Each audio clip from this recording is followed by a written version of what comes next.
L'humiliation de la presse congolaise et de la culture congolaise en image, bravo. Pas beaucoup. Oh, t'as une mission.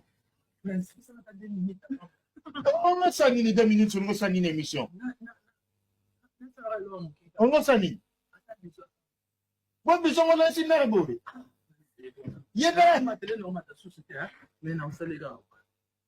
Ah. Prince Bakali n'a pas raté sincèrement, je le dis vrai, à cœur ouvert. Est-ce que Prince Bakali a une vision grandiose par rapport à la carrière naïe?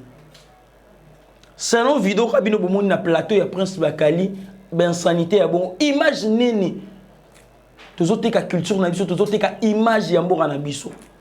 Et lobi nango ta bravo loba une fois biloko boromo nango kaka na Congo ni na Congo Brazzaville mo na biloko moko ya bongo. Est-ce que le Prince Bakali prétend lelo que akoya mapé musicien moko ya munene reconnu mondialement na biloko ya boy? Migenya récemment, tu ko posté n'a pas jamais être Gims. Pourquoi Migenya m'a outu ko posté? Mais parce que Migenya m'a professionnellement à 100%, à 80%, Migenya m'a fait bien son travail.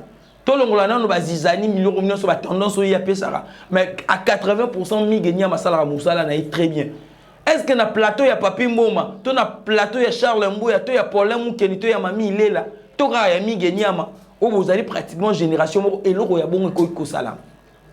D'abord, imaginons ni yo moko Prince Bakali vous allez ko mi pesa, ko ya maraba bêtise ya bongo. Imaginez nous allez ko pesa na émission na yo, crédibilité ni nous allez ko pesa na émission na yo, crédibilité ni nous allez ko pesa na culture na biso, to na presse na biso. Il faut qu'on se le dise mon frère. Vous allez quatrième pouvoir na mboka na biso. Moussalo ezali moussalama honorable d'être journaliste et chroniqueur ou je ne sais quoi. Na katikati émission sanitaire bon bana miki bazali kotala émission totale malgré tala marana ba TV na ba Europe lelo comme hôtel na ba téléphone bana na biso ba 13 ans ba 14 ans 15 ans bazali na ba téléphone bazali na ba YouTube éducation ni ozali couper ça na génération ezali koya